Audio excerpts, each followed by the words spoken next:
Olá, pessoal. Semana passada eu fiz uma postagem no Face e uma mulher me respondeu com muita agressividade. E eu disse que ela deveria ser uma pessoa muito infeliz, porque a inveja e o ódio tornam as pessoas infelizes. E ela rebateu perguntando como é que eu tinha a coragem de chamar ela, uma mulher, de feia. Mas eu não tinha chamado ela de feia. Tá lá, vocês podem conferir, inclusive no Face, tá? Mas hoje eu quero dizer para vocês que sim, a inveja e o ódio também podem tornar as pessoas feias e tornam as pessoas feias. Porque a infelicidade, ela tira o brilho das pessoas e as pessoas não são mais bonitas como elas poderiam ser. Então, para isso, eu quero contar um pouco da minha vida, porque isso aconteceu comigo. Eu era um colono muito bem sucedido, eu era criador de porco, produtor de leite. Eu cheguei a ser o maior fornecedor de leite da Cotri Rosa, uma grande cooperativa que atendia 11 ou 12 municípios da Grande Santa Rosa. E eu produzia de uma maneira muito ecológica. E eu fazia isso não para ganhar dinheiro, mas para mostrar para os técnicos que a gente podia produzir bem, com menos químicos, com um produto mais saudável e menos agressão à natureza. E eu consegui provar isso, mostrar isso. Mas eu queria mais. Eu era dirigente do sindicato, participava da cooperativa, eu participava da política e a gente falava muito em que os colonos tinham que ter pequenas agroindústrias para eles conseguirem industrializar os seus produtos e assim conseguirem uma renda melhor pelo seu trabalho. E como aquilo estava difícil de sair do discurso, eu resolvi botar em prática. E eu convidei o meu irmão para ser sócio de uma pequena agroindústria. Só que o meu objetivo era que aquilo fosse um laboratório para os colonos. Que o meu objetivo não era ganhar dinheiro. O meu irmão já tinha outra ideia. Aquilo tinha que ser um negócio que desse lucro, que desse dinheiro. E eu posso dizer para vocês hoje que ele estava completamente certo. Nenhum empresário, nenhuma empresa sobrevive sem obter lucro. Então, a gente não se entendeu, nós separamos a empresa, foi muito difícil, foi uma situação muito complicada. O meu irmão saiu, levando algum dinheiro e experiência. E eu fiquei com as dívidas e com uma construção tudo irregular, um caquedo assim, que depois nos deu muitos problemas. Convivemos com problemas até o final da empresa, durante 10 anos. Nesse tempo, o meu irmão construiu uma bela fábrica, quase em cima da minha cabeça, porque quando eu abri a porta da minha casa, eu via a fábrica dele, e ele ia muito bem, enquanto que eu estava muito mal. Aquilo me tornou uma pessoa azeda, uma pessoa invejosa, uma pessoa que tinha muito ódio dentro de mim, e aquilo me tornou muito infeliz. E eu era tão infeliz que eu queria mudar de vida. Aí eu resolvi, não, agora eu vou sentar com meus funcionários. Eu cheguei a ter 40 pessoas trabalhando comigo. Com meus funcionários, tomar chimarrão, jogar a conversa fora, porque eu só sabia fazer coisas pesados, assim, criar um clima ruim.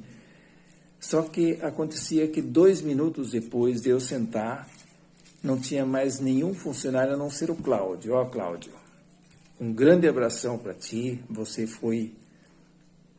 eu te quero muito, né? Você foi um amigão, uma força para mim.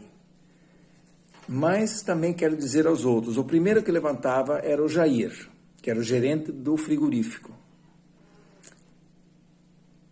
Eu quero dizer, Jair, eu sinto muito pelo que aconteceu, mas eu não tive condições.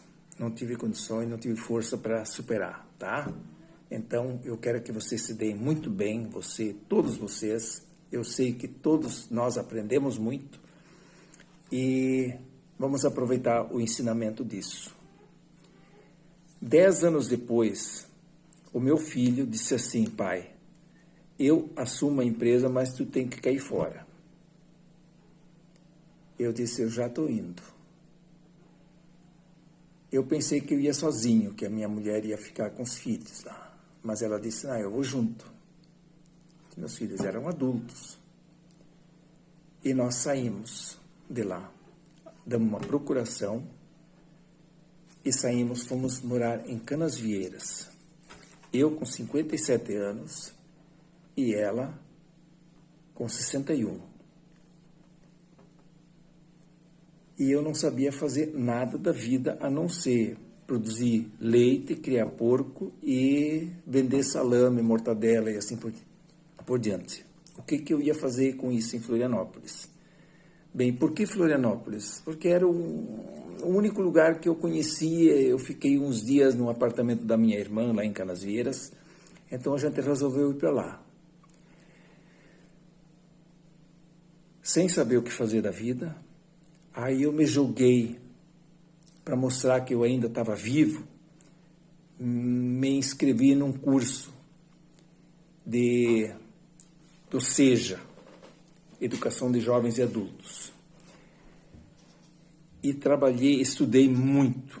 Em exato meio ano, eu fiz o fundamental, o ensino médio, me preparei e passei no vestibular na Universidade Federal de Santa Catarina. Em meio ano. No dia que completou meio ano da minha inscrição, eu tinha passado na Federal.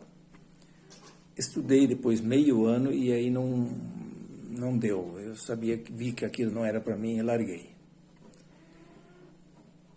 E eu comecei a vender lanche na rua. Mas antes disso, eu ainda tinha ido para o Rio Grande do Sul para fechar a empresa, porque a empresa estava completamente inviável. E eu saí de lá depois, aí naquela hora já sabia que a minha mulher estava com câncer. E ela mas depois, 7 anos depois, ela veio a falecer. Naquela hora a gente já estava mais ou menos recuperado, os nossos filhos já estavam bem, mas eu, que tinha tido uma casa grande no interior, está lá a casa ainda, toda ela mobiliada com móveis sob medida, de qualidade, joguei tudo para o alto e fui morar numa kitnet em Florianópolis e comecei a vender lanche na rua. Eu que tinha sido um empresário, que era famoso na região, porque queria uma agroindústria, de repente eu dava entrevista na rádio, televisão, e de repente virado em vendedor de lanche na rua. Aquilo para mim foi muito difícil. Mas eu comecei a aceitar essa situação e comecei a mudar a minha maneira de pensar. Eu comecei a agradecer pelo que tinha acontecido e agradecer pelo que estava acontecendo na minha vida. Agradecer por tudo. Eu me via falando 1000 vezes num dia, obrigado, Senhor, obrigado, Senhor. E aquilo me tornou uma pessoa mais alegre. Em pouco tempo, eu tinha ajeitado, eu estava vendendo bastante, comecei a vender congelados também, mas vendendo direto para os meus clientes, direto para o consumidor, né? Então, em muitas lojas, eu era o único vendedor que podia entrar nas lojas, porque eu era muito bem quisto. Eu, de um cara tão azedo, que ninguém ficava comigo, eu me transformei num cara que chegava numa loja onde tinha 7 ou 8 meninas bonitas, jovens, e que batiam palma quando eu vinha, olha, o Ivo está chegando. Então, isso para mim era uma glória. O que eu quero dizer para vocês? Essa experiência estou compartilhando porque hoje no Brasil existe muito ódio, muita desesperança, muita raiva, muita inveja, e isso torna as pessoas infelizes. O ódio, a inveja, eu acompanhava na minha vida durante o tempo da empresa, e depois disso, cada vez que eu tirava uma foto, eu olhava aquela foto e comparava com as fotos anteriores, e eu via como ela estava cada vez mais pesada, como eu estava cada vez mais frustrado dentro daquela foto, porque a foto mostra muito bem o estado da pessoa. E de repente aquilo começou a mudar, eu comecei a ver que eu estava ficando melhor na foto.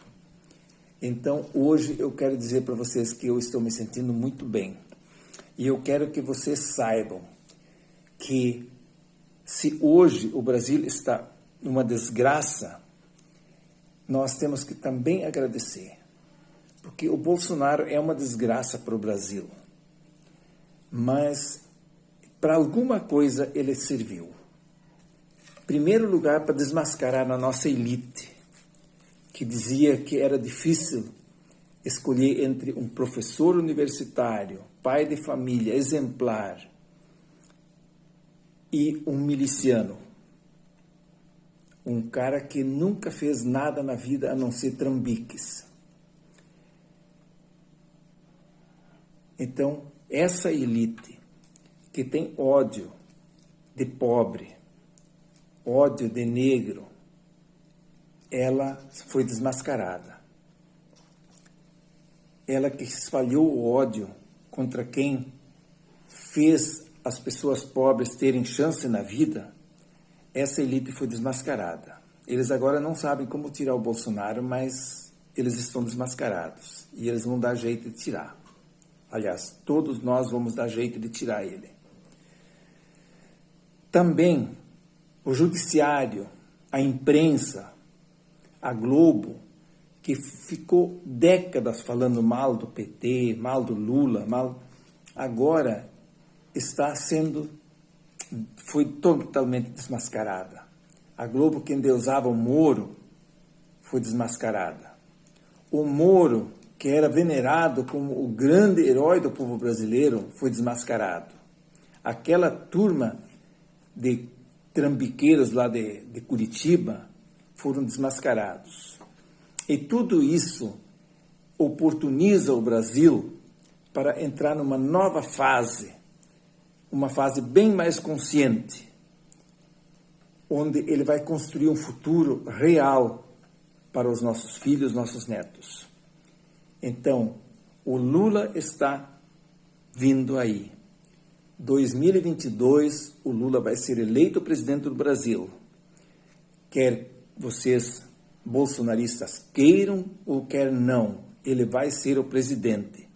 E vocês vão ter duas alternativas: ou continuar com ódio e se tornar feios e infelizes, ou aceitar o Lula, agradecer e se tornar bonitos, assim como eu estou feliz, de bem com a vida, de bem comigo mesmo. Muito obrigado, até uma próxima.